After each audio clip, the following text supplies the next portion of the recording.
राख की रस्सी। बहुत साल पहले की बात है। रमन लाल नाम का एक सेठ हुआ करता था। वो काफी चतुर था और दूर दूर तक अपनी चतुराई के लिए प्रसिद्ध था। उसके सामने कोई न टिक पाता था। पर इससे उल्ट उसका बेटा प्रताप बहुत ही भोला था। समझदारी उसके पास थी ही नहीं। सेठ ने उसे समझदार बनाने और जीवन के कुछ पाठ पढ़ाने के लिए युक्ति सोची। सेठ ने उसे 100 भेड़ें दी।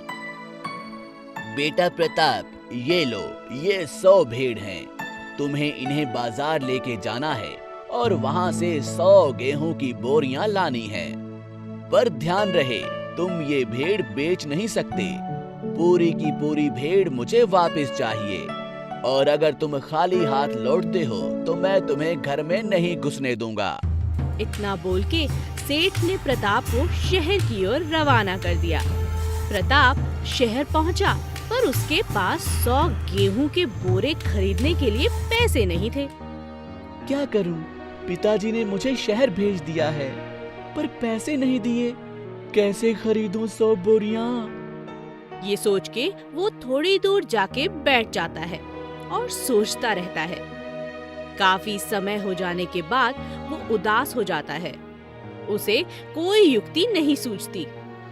तभी वहाँ से एक लड़की निकलती है। वो काफी सुंदर और दयालु थी। प्रताप को बैठा देख वो उसके पास जाती है और उससे पूछती है, क्या हुआ? तुम इतने परेशान क्यों बैठे हो यहाँ? प्रताप अपनी पूरी बात उसे बताता है। अरे, तो इसमें उदास होने वाली क्या बात है? एक काम करो, भेड़ों के बाल कटवा के बेच दो। उससे तुम्हें पैसे मिल जाएंगे, जिससे तुम 100 गेहूं की बोरियां आराम से खरीद सकते हो। इतना बोल के वो लड़की वहाँ से चली जाती है। प्रताप ने ऐसा ही किया। वो भेड़ के बाल लेकर बेच आता है और उनके पैसों से बोरियां खरीद लेता है। चलो, मैंने बोरियां खरीद ली। अब मैं आराम से घर जा सकता हूँ। प्रताप भेड़ और 100 गेहूं की बोरियां लेकर अपने घर जाता है और पिताजी को अपनी पूरी कहानी बताता है। पिताजी सोच में पड़ जाते हैं कि वो लड़की कौन है, और वो उससे बोलता है, कल सुबह फिर मेरे पास आना। अगले दिन, मैं तुम्हारे भेड़ के बाल बेचने से खुश नहीं हूँ। तुम आज फिर से बाजार जाओ और मुझे 100 गेहूं की बोरियां लाके दो, नहीं तो घर मत आना। ये सुनकर प्रताप उदास हो जाता है और फिर से भेड़ लेकर बाजार पहुंच जाता है। काश वो लड़की फिर आ जाए तो मेरी मदद कर दे। थोड़ी देर वहाँ बैठने के बाद वो लड़की वहाँ आ जाती है और उससे पूछती है, आज क्या हुआ?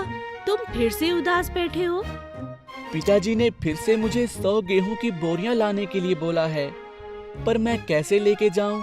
पैसे नहीं है मेरे पास। लड़की कुछ देर सोचकर बोलती है, तुम एक काम क्यों नहीं करते?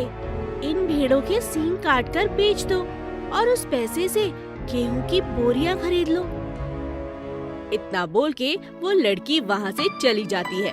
प्रताप लड़की की बात मानकर वैसा ही करता है और पैसे लेकर के वो 100 गेहूं की बोरियां खरीद लेता है। चलो, मैंने बोरियां खरीद ली। अब मैं आराम से घर जा सकता हूँ। प्रताप भेड़ और 100 गेहूं की बोरियां लेकर अपने घर जाता है और पिताजी को फिर से अपनी पूरी कहानी सुनाता है। पिताजी ये सुन के काफी अचंभित हो जाते हैं और उस लड़की की एक अंतिम परीक्षा लेने की सोचते हैं। प्रताप, जाओ उस लड़की से बोलो कि मुझे 1-2 हाथ लंबी राख की रस्सी बना के दे। प्रताप जाकर लड़की को पूरी बात बताता है। लड़की भी काफी समझदार थी। ठीक है, मैं रस्सी बना तो दूं, पर तुम्हारे पिताजी को वो राख की रस्सी गले में पहननी पड़ेगी। सेठ ने सोचा, ऐसी रस्सी बनाना तो असंभव है, और वो शर्त मान लेता है। अगले दिन लड़की काफी होशियार थी। उसने एक पत्थर में रस्सी रखी और उसे आग लगा दी। आग बुझने के बाद रस्सी राख की बन गई और उसने वो रस्सी प्रताप के हाथ भिजवा दी। रस्सी देखकर सेठ काफी अचंभित होता है, क्योंकि जैसे ही वो रस्सी छूता तो वो चूर चूर हो जाती और उसके हाथ में कुछ न आता। और सेठ उस लड़की की होशियारी को मान जाता है। वो प्रताप के साथ उस लड़की के पास जाता है। बेटा, मैं तुम्हारे चातुर्य से बहुत प्रसन्न हूँ और मैं अपने बेटे के लिए तुम्हारा हाथ मांगने आया हूँ। लड़की भी शादी के लिए हाँ कर देती है और उसके बाद दोनों की बड़े धूमधाम से शादी हो जाती है। इस कहानी से हमें ये शिक्षा मिलती है कि हमें हमेशा समझदारी दिखानी चाहिए और हार मानकर नहीं बैठना चाहिए। एक जंगल में शेर खान नाम का एक शेर रहता था। शेर काफी बूढ़ा हो चुका था और उसके पैर पे गोली लग गई थी। गोली के घाव तो धीरे धीरे भर गए, पर वो लंगड़ा हो गया, जिस कारण उसे चलने फिरने और शिकार करने में बहुत दिक्कत होने लगी और वह दिन ब दिन कमजोर होने लगा। क्या करूं?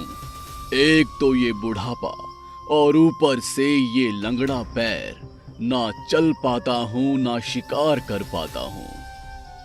उसी जंगल में एक जग्गू नाम का चालाक लोमड़ रहता था। उसे भी शिकार बड़ी ही मुश्किल से मिलता था। शेर को देख उसे एक उपाय सूझा और वो उसके पास गया।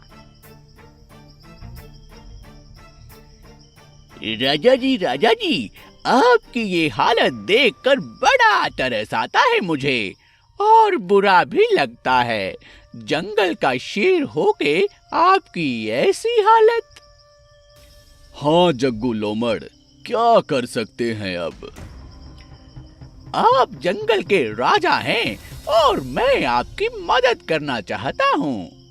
मुसीबत के समय में अपने राजा की मदद करना मेरा धर्म है। आपकी सहायता करने के लिए मैंने उपाय सोचा है और अगर आप वादा करें कि आप मुझे नहीं मारेंगे तो मैं आपके लिए हर दिन किसी ना किसी जानवर को शिकार बना के लाऊंगा। जग्गू लोमड़, तुम मेरे बुढ़ापे पे तरस खाकर मेरी मदद करने आए हो। मैं तुम्हें नहीं मारूंगा। इसी बात से शेर और लोमड़ दोनों बहुत खुश हुए। अच्छा मूर्ख बनाया राजा को। अब से रोज रोज स्वादिष्ट शिकार खाने को मिलेगा। और अब से हर दिन जग्गू जंगल से किसी न किसी जानवर का शिकार करके ले आता। ऐसे दोनों का जीवन खुशी से चलने लगा। धीरे धीरे जंगल के जानवर गायब होने लगे तो बनी नाम के खरगोश ने भांप लिया कि ये जग्गू लोमड़ की चाल है। बनी का दिमाग भी काफी तेज था। उसे भी एक मस्त तरकीब सूझी और वो बाकी जानवरों के साथ शेर खान के पास पहुंचा। राजा जी की जय हो, राजा जी की जय हो। राजा जी, आपकी चोट देख के हमें बड़ा दुख हुआ। इसके कारण आप चल फिर भी नहीं पाते और शिकार भी नहीं कर पाते। इसीलिए हम सब जंगल वासियों ने ये फैसला किया है कि हम बारी बारी से हर दिन आपके पास आते रहेंगे और आप अपना पेट भर लीजिएगा। वाह वाह, उपाय तो अच्छा है। मेरी प्रजा कितनी अच्छी है। तभी उधर से गुड्डू नाम का पहलवान बैल बोला। राजा जी, इसके अलावा हमने आपका घाव भरने की दवा भी पता कर ली है। हाँ हाँ, बताओ बताओ। राजा जी, आपको एक लोमड़ का ताजा मांस खाना होगा जिससे आप तुरंत सही हो जाएंगे। बिल्कुल बिल्कुल, मैं आज ही ये उपाय अपनाता हूँ। अगले दिन जैसे ही जग्गू लोमड़ शिकार लेकर आया तो शेर खान शिकार छोड़ जग्गू पर टूट पड़ा और उसे मारकर उसका मांस खा गया।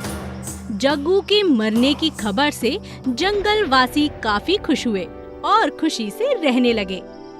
इससे हमें ये शिक्षा मिलती है कि कोई जैसा करता है वैसा ही भरता है।